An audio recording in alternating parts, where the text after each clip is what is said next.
تحيا جمهورية مصر العربية 3 مرات إلا جزيرتي تيران وصنافير.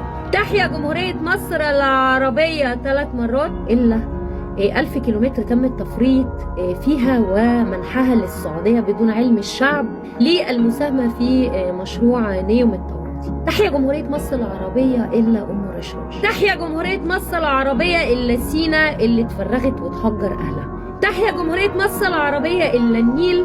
تحيا جمهورية مصر العربية إلا 146 ألف قطعة أثرية تم منحهم لما يسمى دولة الإمارات في متحف اللوفر. تحيا جمهورية مصر العربية إلا مصانعها. تحيا جمهورية مصر العربية إلا أصولها اللي بتتباع واتباعت بأبخس الأثمان. تحيا جمهورية مصر العربية اللي كانت 249 مدينة بقت 248 بعد ما القذر الصهيوني باع رأس الحكمة إحدى أعظم وأجمل المدن المصرية في الساحل الشمالي الغربي لجمهورية مصر العربية، ولسه حبل على الجرار. تحيا جمهورية مصر العربية اللي فيها منجم أبو مروات اللي فيه احتياطي ذهب يقدر ب 290 ألف طن ذهب في حين إن الشعب مش لاقي ياكل. تحيا جمهورية مصر العربية اللي فيها منجم السكري اللي الذهب بيطلع منه وبيروح على كندا وما بيرجعش تاني، وسلموني على الدولار اللي كان مستلم بلد وهو ب 6 جنيه وصل 100 جنيه، وعلشان ينزلوا باع مدينة ويجيبوا نوت بوك كراسة كده واكتبوا فيها 249 إلا